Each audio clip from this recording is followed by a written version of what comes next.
Remember metal ice cube trays? You know, the ones that used to pinch your finger every time you used them.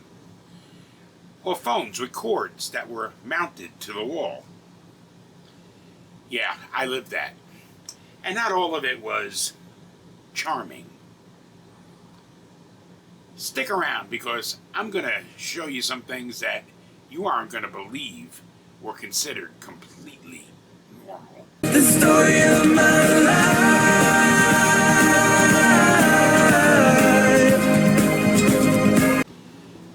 Hi, I'm Felix, and I'm not here to romanticize the good old days. I grew up in the 60s and 70s, and while some things were memorable, some things were downright ridiculous and hazardous. This isn't a love letter to the past. This is a real look at how we lived. The good, the bad, and the what the hell were we thinking? If you grew up back then, you're probably going to remember some, if not most of these. And if you didn't, well, buckle up, because some of these, long gone, and for good reason. Now, as I mentioned in the opening, we had those metal ice cube trays, and those things would pinch you every time you used them. I don't think I can remember a time it didn't happen. Of course, every TV had rabbit ears, and they were wrapped in aluminum foil to get better reception. And our TV channels used to sign off for the night with something like this.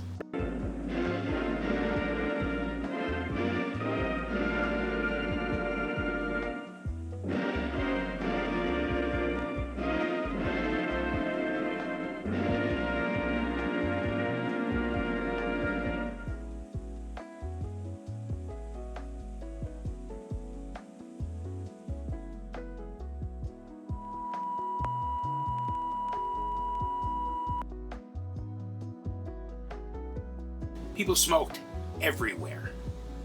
Everywhere. And there were ashtrays in cars, ashtrays on airplanes. And people used them regularly. I remember flying down to Florida to visit my grandparents with my parents, and the two of them smoking to their heart's content on the trip. We had phone books that were the size of family Bibles. They were huge. And they used to just get dropped either on your doorstep or at the end of your driveway once a year. Now, as for our toys of the time, some of you may have even heard about these lawn darts, otherwise known as jarts. What they were heavy missiles that you kind of threw at each other. And if you didn't throw them at each other, then you weren't alive in that time, because ultimately you would start off trying to play the game, which was to get the darts in the hoop, the opponent's hoop. And it would always devolve into kind of throwing them at each other to try and hit each other. That continued until a young girl, very sadly, was killed by one of them coming down out of the air. Those things were banned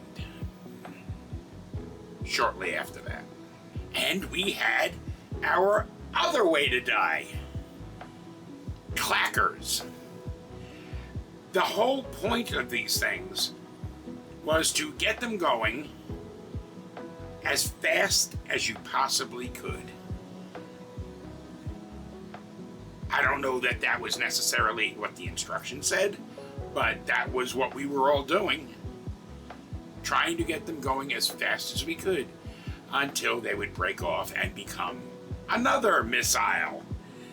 We had creepy crawlers, which, who wouldn't think it's a good idea to give young children something boiling hot to play with? Now, I mean, there was some good toys like Rock'em Sock'em Robots and Etch-a-Sketch. You know, I looked it up, and you really can't get, I mean, you can get a vintage Etch-a-Sketch, but they're not making them anymore, and I really don't know why. I think it would be cool. And Rock'em Sock'em Robots, he knocked my block off. They were fun. I had them, and me and my dad or me and my sister would play with them sometimes. I mean, we had appointment TV on Saturday mornings. Saturday morning cartoons. You'd pour yourself a bowl of cereal. In my case, sometimes I'd get a peanut butter sandwich. I'm not a big fan of cereal. And I would just plant myself in front of the TV and watch my Saturday morning cartoons. They usually went till around 10, sometimes 11. If you were still watching at 11, you were probably watching the Dead End Kids or the Little Rascals after the cartoons. And of course, we had Schoolhouse Rock, which I mentioned in my previous video, and The More You Know. Drive-in theaters. Now kind of a thing of the past. I think there's some retro love going on where they're opening up some places, but they were everywhere. I mean, we had two within easy driving distance of where we lived. One in, I think it was Copeg, and one I think in Bayshore, which would have been maybe a 10-minute drive in either direction. Little funny story there. Sunrise Drive-In in Copeg, which was the next town over from Lindenhurst, when they were starting to wane in their popularity and Sunrise Drive-In was basically getting ready to shut down, so this is a lot of years later, they decided to go over to showing X-rated films. And I couldn't believe it, because you would literally be driving down Sunrise Highway with an X-rated film right up there on that screen. I can't imagine how many accidents it probably caused, but it only lasted for maybe a week or two. But they ended up closing down completely. And if you wanted to know what was on TV, you weren't looking at the guide on your TV. You were looking at the TV guide that you sometimes got in the mail. In our case, my father used to pick it up when he did food shopping every week. And that was the only way you knew what was coming on. Now, I know you've all heard about, we drank from hoses when we were a kid, and we're okay. Yeah, well, I did. I drank from hoses often.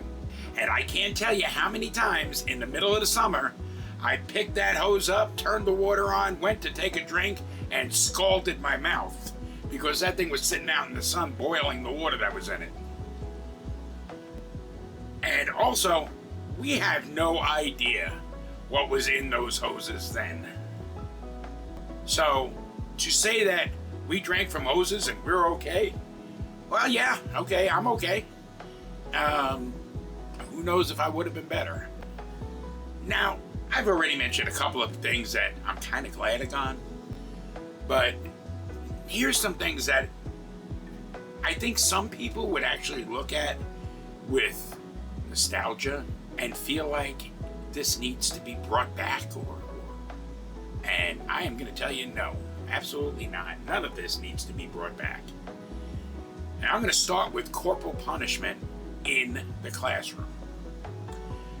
There were teachers that had paddles on the wall that they would take you up and paddle your ass if you did something out of line. I personally had a teacher throw a box at my head because I was being a little rowdy. When I was in high school, there was a teacher, and I will say his name, he's probably long gone now, but Mr. Grenick. Mr. Grenick was a gym teacher, and Mr. Grenick always wore a whistle around his neck. Mr. Grenick got fired. Why? Because he used to use the rope on that whistle to smack kids with if you weren't trying hard enough in gym class. Yeah. Corporal punishment, that needs to not be in the class. Something I talked about earlier is smoking everywhere. Look, I'm a smoker. And the last apartment I had that allowed smoking, my ex-wife and I used to smoke in there. And I cannot tell you how disgusting it was to have to clean that place up when we were leaving, to start wiping down the walls, and all that yellow disgust came off the walls. Smoking indoors is no good. And I'm glad it's gone. I can remember going into a Friendly's restaurant when I was probably 18, 19 years old.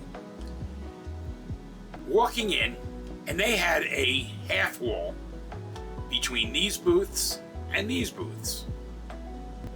And the top of that wall, half wall, had like spindles going down. This side of the half wall was non-smoking. This side of the half wall was smoking.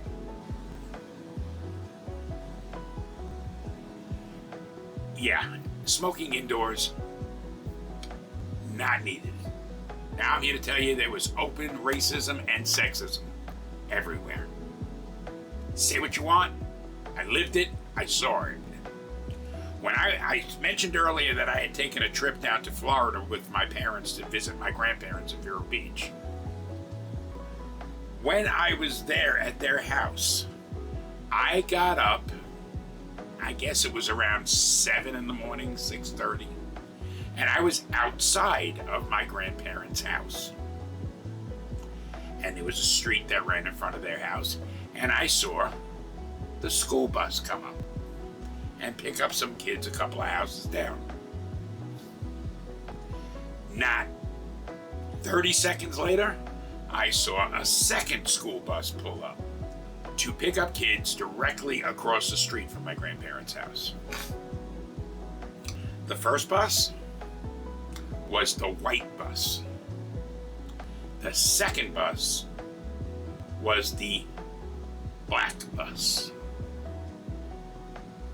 I was confused as hell. I went and asked my father, I was 13 years old. I went and asked my father, what's up with that? Oh, probably didn't say it that way.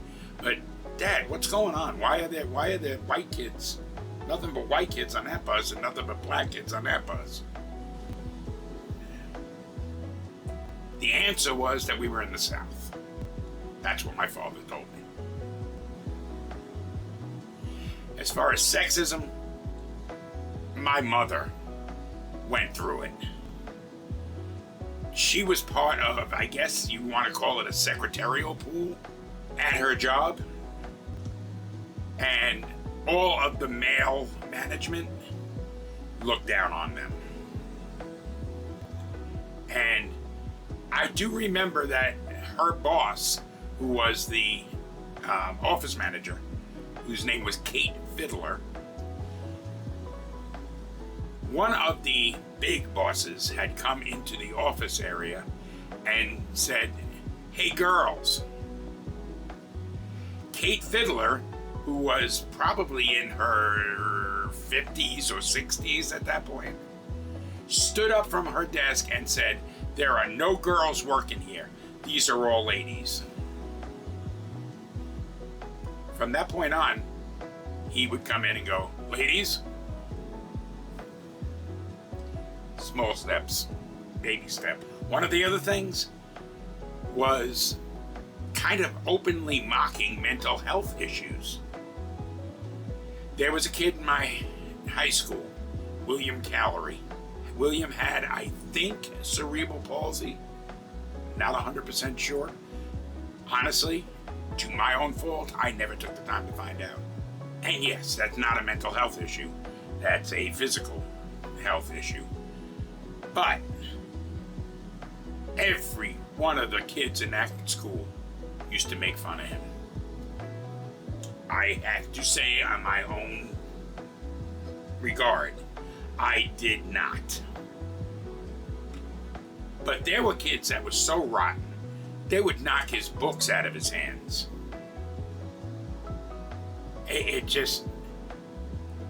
Anything that was not to the norm was mocked and ridiculed. We didn't grow up in a bubble-wrapped world. We survived burns, bruises, and a whole lot of social nonsense. And while not everything was bad, pretending it was all sunshine and simpler times, that's nonsense. What do you remember from those times? Drop your memories in the comments. I put out a new video every Friday at 5 p.m. Eastern Time, so don't forget to subscribe and hit that bell notification so you'll be notified when I post.